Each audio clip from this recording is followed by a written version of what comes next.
तो फिर से स्वागत है एक नए वीडियो में। और आज की इस वीडियो में हम आपका जीव विज्ञान के बॉटनी से कुछ क्वेश्चन ले आए हैं जो कि आपके एग्जाम के पॉइंट ऑफ व्यू से बहुत इंपॉर्टेंट है। तो चलिए वीडियो को शुरू करते हैं।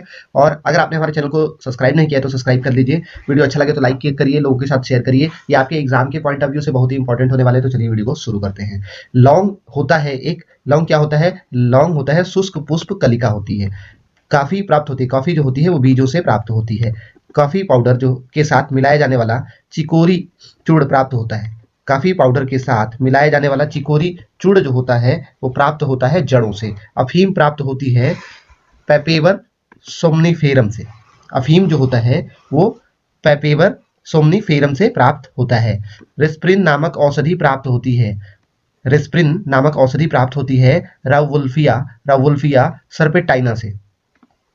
कुनैन प्राप्त होता है, कुनैन बहुत ही इंपॉर्टेंट है, कुनैन प्राप्त होता है सिनकोना से।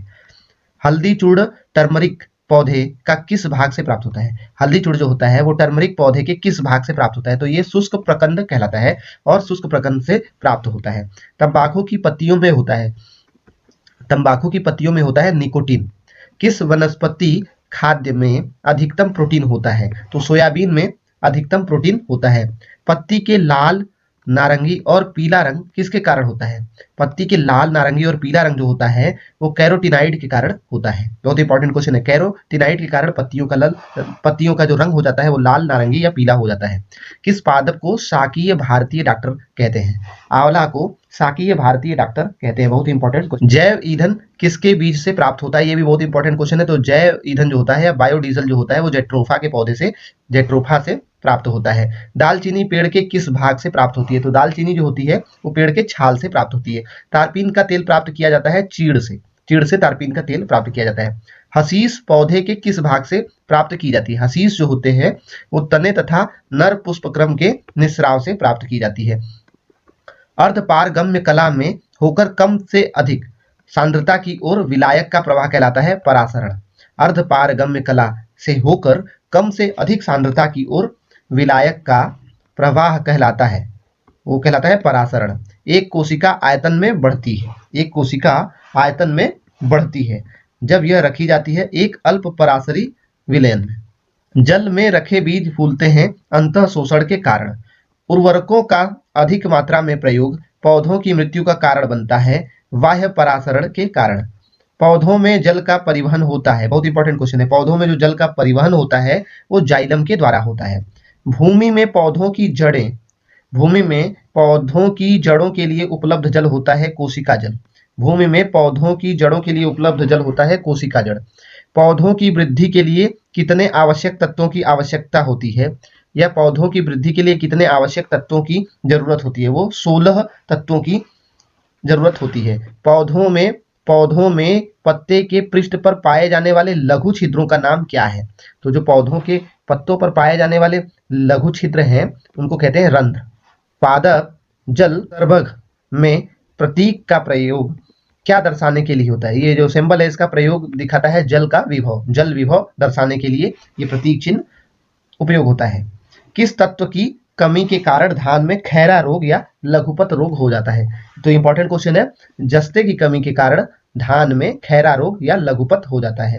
किस तत्व की कमी से फूल गोभी में वीटेल रोग हो जाता है? तो मोलिबेडनम तत्व की कमी से फूल गोभी में वीटेल रोग हो जाता है। पत्तियों में हरिमहीनता किसकी कमी से होता है? तो पत्तियों में मैग्नीशियम की कमी से हरिहीनता होता है। पौधे के वायवीय भागों से वाष्प के रूप में जल हानि को कहते हैं वाष्पोत्सर्जन। पौधे के वायवीय भागों से वाष्प के रूप में जल हानि को कहते हैं वाष्पोत्सर्जन। जल बिंदुओं के रूप में जल हानि क्या कहलाती है? तो ये कहलाती है बिंदु स्राव। वाष्पोत्सर्जन मापी यंत्र है तो ये पोटोमीटर से वाष्पोत्सर्जन मापा जाता है। बहुत ही इंपॉर्टेंट क्वेश्चन है। पौधे में वाष्पोत्सर्जन की क्रिया होती है पूरे पौधे से होती है। पत्तियों के जो मुख्य कार्य हैं वो प्रकाश संश्लेषण की क्रिया व वाष्पोत्सर्जन करना मुख्य कार्य है।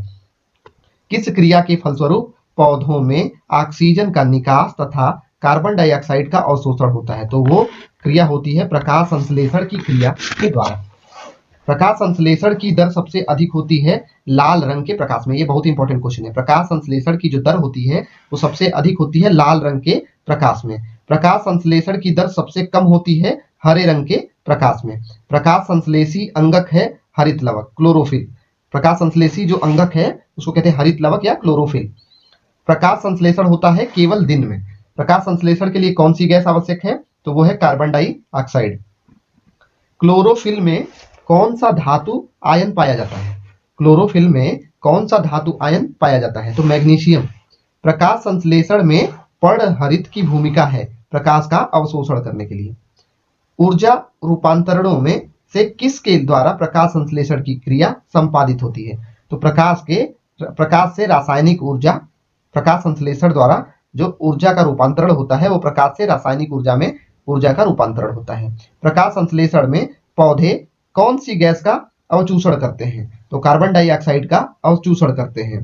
प्रकाश संश्लेषण में हरे पौधे द्वारा छोड़ी जाने वाली गैस होती है वो ऑक्सीजन गैस होती है। प्रकाश संश्लेषण क्रिया में मुक्त होने वाली ऑक्सीजन कहां से आती है? वो आती है जल से। प्रकाश संश्लेषण की क्रिया होती है क्लोरोप्लास्ट में। प्रकाश संश्लेषण की जो क्रिया होती है वो होती है क्लोरोप्लास्ट में। प्रकाश संश्लेषण का प्रथम स्थिर यौगिक है ग्लूकोज। प्रकाश संश्लेषण का प्रथम स्थिर यौगिक है ग्लूकोज। प्रकाश संश्लेषण का अंतिम उत्पाद है कार्बोहाइड्रेट। प्रकाश संश्लेषण का अंतिम उत्पाद क्या है? कार्बोहाइड्रेट। ऐसी जैविक क्रिया जिसमें शर्करा तथा वसा का ऑक्सीकरण होता है तथा ऊर्जा मुक्त होती है कहलाती है श्वसन। ऐसी जैविक क्रिया जिसमें शर्करा तथा वसा का ऑक्सीकरण होता है तथा ऊर्जा मुक्त होती है कहलाता है श्वसन। श्वसन मापन का यंत्र कहलाता है रेस्पिरोमीटर। रेस्पिरोमीटर जो होता है वो श्वसन मापन का यंत्र कहलाता है। अनाक्षी श्वसन में अंतिम उत्पाद होता है इथाइल एल्कोहल। अनाक्षी श्वसन में अंतिम उत्पाद होता है इथाइल एल्कोहल। आक्षी श्वसन का अंतिम उत्पाद होता है कार्बन डाइऑक्साइड तथा जल। आक्षी श्वसन का अंतिम उत्पाद होता है कार्बन डाइऑक्साइड तथा जल। कोशिका के भीतर श्वसन का केंद्र होता है, कोशिका के भीतर श्वसन का केंद्र होता है माइटोकॉन्ड्रिया। ग्लाइकोलिसिस का अंतिम उत्पाद होता है पायरुविक अम्ल। पायरुविक अम्ल जो होता है वो ग्लाइकोलिसिस का अंतिम उत्पाद होता है। 2,4-D है खरपतवार नाशी। इंडोल एसिटिक अम्ल है ऑक्सिन। इंडोल एसिटिक अम्ल जो है वो ऑक्सिन है। किस पादप हार्मोन के छिड़काव से अनिषेक फल प्राप्त किए जा सकते हैं? तो ऑक्सिन के छिड़काव से अनिषेक फल प्राप्त किए जा सकते हैं। प्रकाशानुवर्ती संचालन किसके द्वारा नियंत्रित किया जाता है? तो प्रकाशानुवर्ती संचालन जो है वो ऑक्सिन के द्वारा किया जाता है। कौन सा पादप हार्मोन बौने पौधे को लंबा कर देता है? कौन सा पादप हार्मोन बौने पौधे को लंबा कर देता है? तो ये है जिबरेलिन। आगे बढ़ते हैं। पादप वृद्धि हार्मोन जिबरेलिन किससे निकाले जाते हैं? तो ये निकाले जाते हैं कवक से। कोशिका विभाजन में मदद करने वाला पादप हार्मोन है साइटोकानिन। साइटोकानिन जो है वो कोशिका विभाजन में मदद करने वाला पादप हार्मोन है। कौन सा पादप हार्मोन बीजों को सुषुप्तावस्था में रखता है तथा पत्तियों के विलुगन में मुख्य भूमिका निभाता है? तो वो हार्मोन है एबेसिसिक एसिड। फल पकाने वाला हार्मोन है इथिलीन। फल पकाने के लिए इथिलीन का उपयोग किया जाता है। वह यंत्र जिसके द्वारा तने की वृद्धि दर सही रूप से मापी जाती है वह कहलाता है मीटर जो होता है वो तने की वृद्धि दर को सही रूप में नापती है। बाह्य उद्दीपनों द्वारा प्रेरित पादप कहलाती है कंपानुकंचन गति। बाह्य उद्दीपनों द्वारा पादप गति कहलाती है कंपानुकंचन गति। छुई मुई की पत्ती में गति होती है कंपानुकुंचन। कंपानुकुंचन गति जो होती है वो छुई मुई की पत्तियों में गति होती है। एंडियो तथा वीनस फ्लाई ट्रैप्स कीट भक्षी पौधे में गति होती है स्पर्शानुकंचनी गति। आगे बढ़ते हैं। स्पर्श करने पर छुई मुई पौधों की पत्तियां मुरझा जाती हैं क्योंकि पर्णाधार का स्फीति दाब बदल जाता है। सूर्य के प्रकाश की ओर बढ़ते हुए प्ररोह का मुड़ना कहलाता है हेलियोट्रॉपिज्म।